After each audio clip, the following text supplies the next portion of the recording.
Nós vamos para a palavra da nossa oração, o apóstolo Paulo, falando sobre o trabalho dele, né? O trabalho missionário dele, a pregação dele. Né? Ele diz que a pregação dele não consistia em palavras persuasivas de sabedoria humana. Né? Não era por causa da sua capacidade, ele era muito capacitado, o apóstolo Paulo, né? Falava vários idiomas, né? Um homem de muito conhecimento, mas não era por essa capacidade humana dele que o trabalho era bem sucedido. Ele fala, mas em demonstração de espírito e de poder. Mas era pelo poder de Deus e na demonstração de espírito. Como é que nós demonstramos o espírito? Nós demonstramos o espírito através das nossas obras, né? É assim que nós demonstramos o espírito. Nós estudamos aqui já várias semanas, né? Falando sobre o nosso caráter e sobre a renovação de nossa vida e de demonstrarmos em nossa vida prática os frutos do espírito, né? Bondade, benignidade, né? Temperança, paciência. Então, é através desses frutos do Espírito, manifestando esse fruto do Espírito, mais a pregação da palavra, é que nós vamos alcançar isso. Aí sim tem poder. A palavra de Deus tem que ser acompanhada de um testemunho vivo de nossa vida. E é nisso que nós vamos meditar um pouco. Diz assim: Cristo não escolheu para seus representantes entre homens, anjos que nunca pecaram, mas seres humanos, homens semelhantes em paixões àqueles que buscavam salvar. Cristo não chamou homens como Paulo, por exemplo, eloquente, capacitados, né? Nem chamou anjos, ou em outras palavras, pessoas perfeitas que não pecam. Pelo contrário, chamou homens fracos, simples, né? Cheios de paixões, e paixões semelhantes àqueles que ele precisava buscar. Falando sobre isso, diz assim: Cristo tomou sobre si a humanidade, a fim de chegar à humanidade. A divindade necessitava da humanidade, pois era necessário tanto divino como humano para trazer salvação ao mundo. A divindade necessitava da humanidade, a fim de que essa proporcionasse meio de comunicação entre Deus e o homem. O mesmo se dá com os servos e mensageiros de Cristo. Assim como Cristo precisava da humanidade para duas coisas, para chegar à humanidade e para ligar a humanidade a Deus, assim também nós precisamos da divindade, né? O homem necessita de um poder fora e acima dele, que é o poder divino, para restaurá-lo à semelhança com Deus e habilitá-lo a fazer sua obra. Nós precisamos do poder de Deus para transformar a nossa vida e também para nos habilitar a fazer a obra de Deus. A obra é de Deus, né? E nós precisamos desse poder para levar o Evangelho às pessoas. Diz assim: isso, porém, o fato de nós precisarmos de um poder fora de nós, né, poder divino, isso, porém, não faz com que o instrumento humano deixe de ser essencial. A humanidade apodera-se do poder divino. Cristo habita no coração pela fé, e por meio da cooperação com o divino, o poder humano pode tornar-se eficiente para o bem. Apesar de nós precisarmos do poder de Deus no trabalho, isso não dispensa a nós, humanos. Nós também somos necessários. É a união nossa com Cristo que vai alcançar as pessoas que têm as mesmas fraquezas que nós. Então Deus não chamou para o trabalho pessoas perfeitas, chamou nós mesmos que estamos aqui. Deus chamou nós cheios de fraqueza, cheios de defeito, de pecado. Deus chamou nós, fracos como somos, impotentes como somos, para fazer o trabalho. Foi Ele que nos escolheu. A obra da edificação do reino de Cristo irá avante, se bem que, segundo todas as aparências, caminhe devagar, e as impossibilidades pareçam testificar contra o seu progresso. A obra de Deus ela vai avante, irmãos, mesmo que seja contra todas as aparências. Muita gente olha, o nosso trabalho está indo muito devagar, ou os problemas, né, estão testificando que não vai, mas a obra de Deus vai sempre avante. Eu vi um pastor explicar uma vez que a obra de Deus é como a água, né? Quando o homem faz uma barreira, a água não para? Fala, parou a obra de Deus, mas a água vai subindo, e quando ela passar aquela barreira, ela passa com muita força. A obra de Deus também é assim, os problemas vão atrapalhando, vão dificultando, mas a obra de Deus, apesar de subindo devagar, né, aos olhos humanos parecer que ela está parada, ela não está parada, a obra de Deus está continuamente caminhando. Diz assim: a obra é de Deus, e Ele fornecerá meios e enviará auxiliares sinceros e fervorosos discípulos, cujas mãos também estarão cheias de alimento para as almas famintas. Deus não se esquece dos que trabalham com amor para levar a palavra da vida a almas prestes a perecer, as quais, por sua vez, buscam alimento para outras almas famintas. Deus não se esquece daqueles que estão fazendo trabalho, né? Fazendo visita, dando estudo, levando o evangelho de todas as suas formas. Há em nossa obra para Deus o risco de confiarmos demasiado no que pode fazer o homem. Nós corremos esse risco. Às vezes nós confiamos demais na pessoa, porque é capacitada, porque é eloquente, né? Porque prega bem. Então há um risco de nós começarmos a confiar no homem, com seus talentos e capacidade. Perdemos assim de vista o obreiro mestre. Muito frequentemente, o obreiro de Cristo deixa de compreender sua responsabilidade pessoal. Então há o risco de nós confiarmos demais, né, no ser humano, em pessoas eloquentes, capacitadas. E outra coisa é que muitas vezes nós esquecemos da nossa responsabilidade pessoal. Que responsabilidade? A nossa influência. A influência é um dom de Deus e é um dom que nós vimos aqui pelos textos que não tem como se ver livre dele.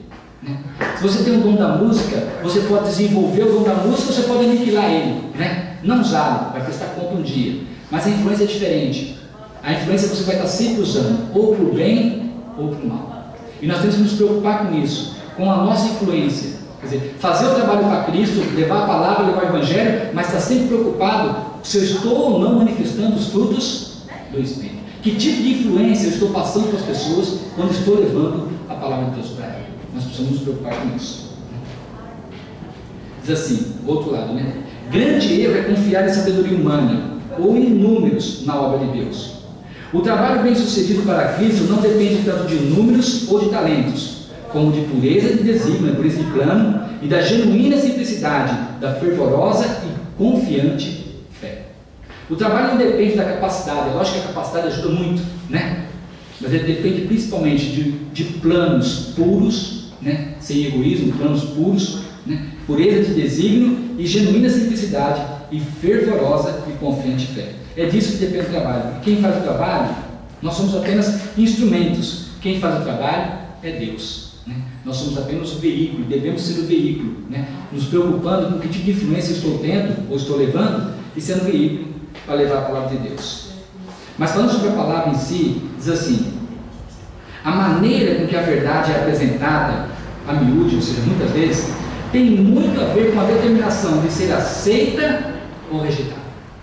Então nós levamos a verdade às pessoas, mas a maneira com que nós falamos da verdade, ela tem muito a ver se ela vai ser aceita ou vai ser rejeitada. Em vez de imitar a Cristo em sua maneira de trabalhar, muitos são severos, críticos e ditadores. Afastam as almas em vez de atraí-las. Essas pessoas nunca saberão quanto débeis suas palavras rudes feriram e desanimaram. Então a verdade tem que ser apresentada, mas tem a maneira correta de apresentar a verdade, né? Muitas pessoas apresentam de forma ditadura. O que é ditadura? Só eu estou com a razão, né? Outros apresentam de forma dura, outros apresentam de forma crítica. Está falando da verdade, mas está falando de forma crítica, criticando a pessoa. Então a verdade tem que ser apresentada, mas não dessa maneira. Precisamos muito menos controvérsia e muito mais a apresentação da pessoa de Cristo. Nós precisamos muito menos de controvérsia. Por isso que é bom, irmãos, quando a gente vai passar um estudo com uma pessoa que a gente não conhece, começar um trabalho, a gente conversar um pouco com a pessoa antes. Entrevistar a pessoa, ver de que religião que é ela. Porque se eu sei a religião dela, como a gente já conhece as religiões, a gente sabe o que pode falar. Pergunta a fé da pessoa, tem uma noção do que a pessoa crê, para passar o estudo, levar a Cristo para a pessoa sem ferir a pessoa. Porque se você fere na primeira vez que você vai lá, acabou o trabalho. Então a gente tem que tomar muito cuidado com isso. Fala assim, nós precisamos de muito menos controvérsia. Nosso Redentor é o centro de toda a nossa fé e esperança. Os que podem apresentar o seu amor inagualável e inspirar nos corações o desejo de dar as suas melhores e mais santas afeições estão fazendo uma obra grandiosa e santa. Uma grande obra santa. Mas o ânimo de falar do amor de Deus para as pessoas é necessário. Eles contam muito o testemunho e nós precisamos também usar essa ferramenta. Deus, irmãos, trabalha em nossa vida muitas vezes. São muitos milagres diários que Deus faz na nossa vida. E nós nem contamos na igreja, nem contamos para ninguém. Fica só para nós. E isso tem um poder muito grande. Eu trabalhei numa empresa de marketing muito forte, né? E eu ia assistir às convenções. E nas convenções eles ensinavam assim os vendedores: Vocês têm que tomar o produto. O primeiro que tem que usar o produto é vocês têm que experimentar. Vocês vão ver o resultado em vocês. E é contando esse resultado que você empolga a pessoa a comprar. E é uma realidade. Porque quando eu fazia minhas palestras de venda, eu contava a minha experiência. Eu contava o que tinha acontecido com a Michelle, o tratamento da Michelle, e as pessoas se empolgavam e compravam. No Evangelho, irmãos, a ferramenta é a mesma. Sem mentira, mas contar a nossa experiência pessoal. Contar como Deus tem operado a nossa vida tem muito mais força do que estudos de profecia, estudo de doutrina. Contar como Deus tem atuado, como Ele tem mudado, como Ele ajudou a vencer os vícios, ou todos os atropelos da nossa vida, como Deus tem operado. Quando a gente conversa com a pessoa, começa a contar para a pessoa como Deus tem operado na sua vida. Isso tem muita força e abre muitas portas. Fala assim: cuidais de não atacar nenhuma vez. Quer dizer, pregar o Evangelho para a pessoa, tomando cuidado para não atacar a pessoa. Precisamos de que o Espírito de Deus nos seja a vida e a voz. Nossa língua deve ser como a pena de um escritor capaz, porque o Espírito de Deus fala através do instrumento humano. Ao usar dessa censura e ataque, misturar parte de vós mesmo, e nada precisamos dessa mistura. Então o Espírito Santo está nos usando. Muitas vezes a gente ataca a pessoa. Nós temos que tomar muito cuidado para não atacar a pessoa, a igreja ou a fé daquela pessoa. Não devemos julgar ninguém que não teve as oportunidades nem os privilégios que nós tivemos. Olha só, alguns desses, que às vezes nós julgamos, irão ao céu adiante dos que tiveram grande luz, mas não viveram em conformidade com essa luz. Então a gente não pode julgar ninguém, atacar a pessoa, porque muitas vezes a pessoa não teve luz, ela não sabe que aquilo é errado. E muitas dessas pessoas vão chegar no céu, nas três surpresas, E os que tiveram grande luz não vão estar lá. Por quê? Porque não viveram a altura da luz. Nossa obra não consiste em atacar, outro detalhe importante, Nossa obra não consiste em atacar o governo, mas em preparar um povo para estar em pé no grande dia do Senhor. Quanto menos ataque fizermos às autoridades e governos, tanto mais realizaremos para Deus. Às vezes a gente se empolga, ainda mais com esse noticiário todo de corrupção, a gente começa a falar e atacar, Quanto menos a gente falar sobre isso, melhor. A gente tem que lembrar que o nosso reino não é desse mundo, Nós não temos nada. E além disso, falando sobre questões do governo, acho que é um desejado, tenho certeza. Lá fala que Jesus nunca se envolveu em questões políticas, porque não tem sistema político que possa resolver o problema. Não é um sistema ou outro, a mudança tem que ser o coração das pessoas. Por isso que Jesus nunca se envolveu. Ao proferir palavras de reprovação, que às vezes é necessário, exortar ou reprovar, ponhamos na voz toda a ternura e amor cristão possível. Quanto mais elevada for a posição de um ministro, ou de quem está exercendo esse ministério, tanto mais circunspecto deve ser em palavras e atos. Quanto mais a gente está fazendo trabalho, mais nós temos que tomar cuidado com aquilo que nós falamos, o tom de voz, a maneira com que é colocado. Uma vez, um pastor perguntou, a mulher conta no Conselho de Professores para Estudante, ela conta que um pastor perguntou para um ator: você só fala mentira e o teatro fica lotado, eu falo a verdade e a minha igreja fica vazia. E o ator falou: a questão está no entusiasmo. Eu falo da mentira como se fosse verdade, e você fala da verdade como se fosse mentira. As pessoas têm que sentir em nós, irmãos, que nós realmente acreditamos naquilo que estamos falando. Eu lembro uma vez que eu estava na casa de uma tia e conversando ali algumas coisas. Eu vendi alguns remédios para minha tia que estava doente, e a minha tia falou: nossa, mas como que eu vou pagar isso? Eu falei: não esquenta não, tia, quando a senhora estiver no céu, quando a senhora receber uma nova terra, a herança, a senhora deixa um pedacinho a mais de terra para mim. Brinquei com ela. E aí tinha uma protestante junto, olha só o que ele está falando.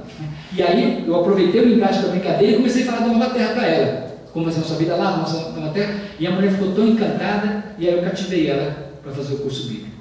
Então é assim, irmãos, a gente tem que falar do céu, mostrando que a gente realmente acredita. Aquela menina que aconselhou Naamã, por que Naamã acreditou nela? Porque ela falou, Naamã viu nela, ela falou: se você fosse na minha terra, lá tem um profeta que te curaria. Ele sentiu, ela falou a verdade, mas não só que ela falou a verdade, mas ele sentiu que ela acreditava mesmo naquilo. Por isso ele foi. Então, a maneira de falar, não falar de forma agressiva, mas falar com confiança, como alguém que acredita realmente naquilo, faz com que as pessoas tomem posição. De pouca utilidade é procurar reformar outros, atacando o que podemos considerar mau hábitos. Tem pouca utilidade isso, nós atacarmos as pessoas naquilo que nós consideramos maus hábitos.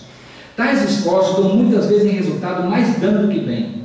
Em sua conversa com a samaritana, em lugar de desmerecer o poço de Jacó, Cristo apresentou coisa melhor. Se tu conheceras o dom de Deus, disse ele, e quem é que te diz, dá-me de beber, tu lhe pedirias, e ele te daria água viva. Desviou a conversa para o tesouro que tinha a dar, oferecendo à mulher alguma coisa melhor do que ela possuía, a própria água viva, a alegria e a esperança do Evangelho. A mulher ali questionou a questão do poço, falou, esse poço é do nosso pai Jacó, acho que falou, né? E você vai tirar água? Ele não respondeu a pergunta dela. Ele desviou a conversa e trouxe ela no que ele tinha. Se você conhecesse o que eu tenho para te dar, né? Levou a conversa para o outro. É assim que nós temos que agir. Muitas vezes a pessoa traz o ponto de controvérsia, né? Ah, mas você quer isso? A gente tem que aproveitar a vírgula ali e desviar da controvérsia e levar ao ponto que a pessoa precisa ouvir, aquilo que ela não conhece, né? No ensino da reforma do regime alimentar, como em todo outro ramo do Evangelho, em qualquer ramo, ela citou a alimentação aqui, devemos considerar as pessoas em sua verdadeira situação. Quer dizer, quando a gente vai falar do Evangelho, em qualquer ponto doutrinário, primeiro a gente tem que conhecer o que a pessoa crê, porque senão você vai colocar e aquilo vai magoar a pessoa. Assim como também na alimentação. Se eu vou falar sobre alimentação, eu tenho que conhecer se a pessoa tem condição, se não tem condição, se sabe fazer, se não sabe fazer.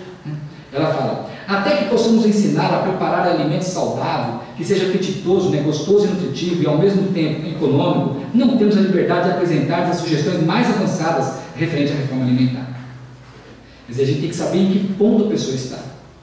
Não devemos, ao entrar em um lugar, criar barreiras desnecessárias entre nós e as outras denominações. Não devemos suscitar preconceitos desnecessariamente em seu espírito, fazendo ataque contra eles.